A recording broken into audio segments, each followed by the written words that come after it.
দুধে 60% পানি মিলে বিক্রি করে, কিন্তু মসজিদে 5 ওয়াক্ত নামাজ জামাতের সহিত পড়ে। আর কয় ভাই এটা ঠিক রাখতে হইব।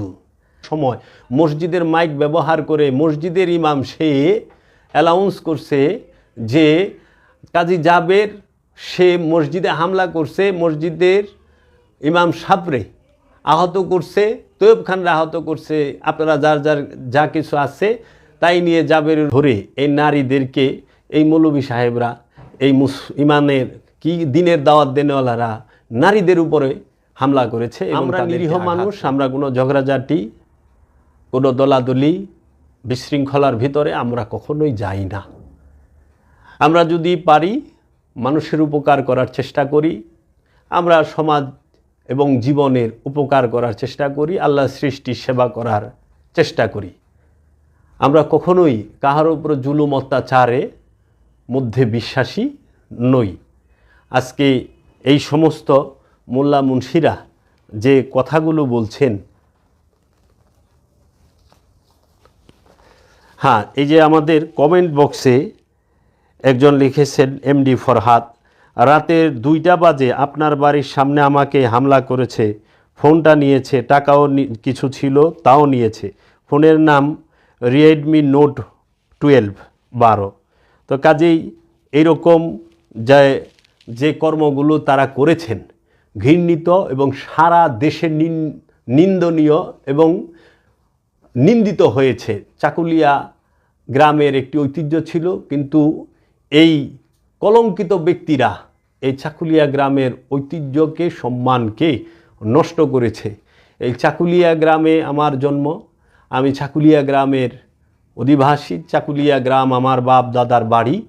এই চাকুলিয়া গ্রাম আমাদের দ্বারা পরিচিত হয়েছে সারা দেশে, কিন্তু এই তৈয়ব খার মতো কুলুষিত নোংরা মানুষের দ্বারা, এই পাপ্পু মাইনু এদের মতো নোংরা মানুষের দ্বারা, এমদাদুল হক, সাইদুর রহমান, আলী আকবর, ইলিয়াস মৌলভী এদের মতো নোংরা মানুষের দ্বারা আজকে এই বনগাঁও ইউনিয়নের চাকুলিয়া গ্রাম সারা দেশে নিন্দিত হইল।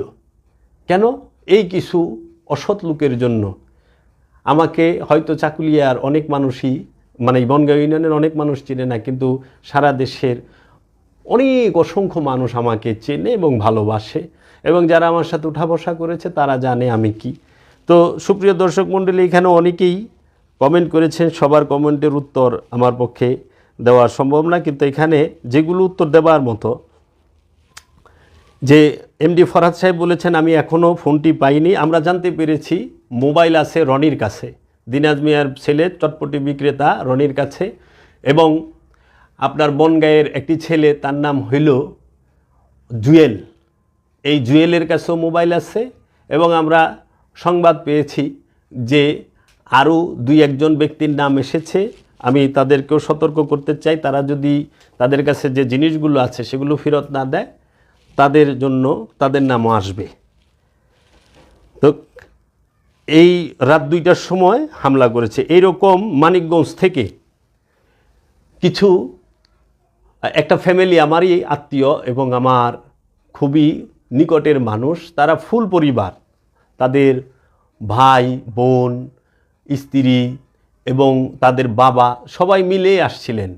তাদেরকে ওই 29শে সেপ্টেম্বর রাতে ধরে এই নারীদেরকে এই মৌলভী সাহেবরা, এই ইমানের কি দিনের দাওয়াত দেনেওয়ালারা নারীদের উপরে হামলা করেছে এবং তাদেরকে আঘাত করেছে, তাদেরকে অনেক মারধর করেছে। এবং 2জন ব্যক্তি তাদেরকে ব্রিজের নিচে নিয়ে তাদেরকে প্রচণ্ডভাবে মারধর করছে এবং বলছে এদেরকে জব করে ফেল। পরে তারা ওইখানে তাদেরকে বাইন্দা রাখছিল রশি দিয়া। এই রকম অত্যাচারগুলো করছে। 30 তারিখে একজন লোক এসেছিলেন, অনেক লোকই আসছেন। একজনের, আমি এই খবরটা জানতাম না, পরে উনি আমাকে ফোন করে কাঁদতে কাঁদতে বললেন যে দরুদি, আমি তো আপনাদের মুরিদ না, আপনাদের পীরবাই না, আমি ভালো লাগে। উনি একজন শিল্পী মানুষ, উনি তাকে এমন মার মারছে তার কানে সমস্যা হয়েছে এবং কান দিয়ে রক্ত বের হয়েছে। তার চুল লম্বা ছিল, তার চুল ধরে বলছে তোর চুল বড় কে, সাথে সাথে সে চুল এক আসছে। তো এই যে বিষয় এরা করলো, এগুলো কি মানুষের কাজ? একটা লোকের অন্ডকোষের মধ্যে লাইতে তার অজ্ঞান বানায় ফেলাইছে। একটা জীব জানোয়ারকেও তো হাতুড়ি দিয়ে পেটায় না। হাতুড়ি দিয়ে পেটানো এটা কোন সংস্কৃতি, কোন ইসলাম, এটা কোন দিনের দাওয়াত? মোটা রড দিয়ে পিটানো। এই হাতুড়ি দিয়ে পিটানোর থিওরি বা চাকুলিয়া গ্রামের 2টা ছেলের আছে,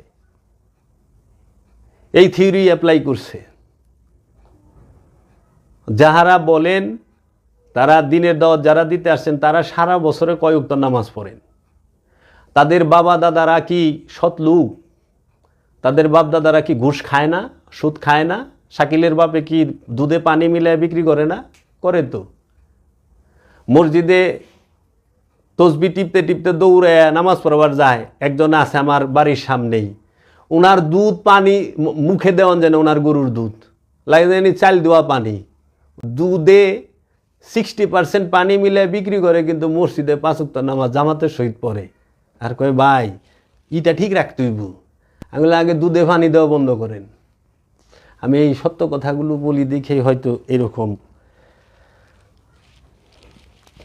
আর আমার সাথে যারা দেখা করতে চান অবশ্যই হবে এবং অতি দ্রুতই হবে, মাওলা পাকের দয়া ইনশাল্লাহ। এবং আমার বসত বাড়িতেই হবে, আমাদের চাকুলিয়াতেই হবে। কারণ আমি কোনো অপরাধ করি নাই, আমার উপরে জুলুম অত্যাচার করা হয়েছে, আমাদের পরিবারের উপরে নির্যাতন করা হয়েছে, এই কিছু মানুষ করেছে। আমার গ্রামের সকল মানুষ আমাদের বিরোধী নয়। অনেকের ভুল বোঝানো হয়েছে, এখন তারা অনেকেই তাদের ভুল বুঝতে পেরেছেন। সবচেয়ে আশ্চর্যের বিষয়, মসজিদের মাইক ব্যবহার করে মসজিদের ইমাম সে রাত 11টার সময় 29শে সেপ্টেম্বর রোজ রবিবার রাত 11টার সময় মসজিদের মাইক ব্যবহার করে মসজিদের ইমাম সে অ্যানাউন্স করছে যে কাজী জাবের সে মসজিদে হামলা করছে, মসজিদের ইমাম সাবরে আহত করছে, তৈয়ব খানরা আহত করছে, আপনারা যার যার যা কিছু আছে তাই নিয়ে জাবেরের উপর এবং তার ভক্তের উপরে ঝাঁপায় পড়েন। ঘুমন্ত মানুষ তার অস্ত্র শস্ত্র নিয়ে আমার বাড়ির সামনে চলে আসছে, তারা হামলা শুরু করলো। কিন্তু এই কথাটা সম্পূর্ণ মিথ্যা, গুজব, বানোয়াট। তাহলে মসজিদের মাইক দিয়ে যদি এই সমস্ত মিথ্যা অপপ্রচার করা হয়, মানুষ যাবে কোথায়? কারণ মসজিদের মাইক দিয়ে মানুষের বিশ্বাস, মসজিদের মাইক দিয়ে মিথ্যা বলা হয় না, কিন্তু বর্তমানে সবচেয়ে বেশি ফ্যাসাদ তৈরি করা হয় এই মসজিদের মাইকগুলো দিয়ে অ্যানাউন্স করে। আমি বাংলাদেশ আইন শৃঙ্খলা বাহিনীর প্রতি অনুরোধ রাখব, এই মসজিদের মাইক দিয়ে যেন কোনো প্রকার গুজব এবং মিথ্যা অপপ্রচার চালালে তাদের বিরুদ্ধে যেন ভয়ঙ্কর শাস্তির ব্যবস্থা করা হয়। কারণ এরাই এই মসজিদের মাইকগুলো ব্যবহার করে ফ্যাসাদ সৃষ্টি করে, যেটা আমার গ্রামে হয়েছে, আমার আশেপাশের গ্রামে হয়েছে।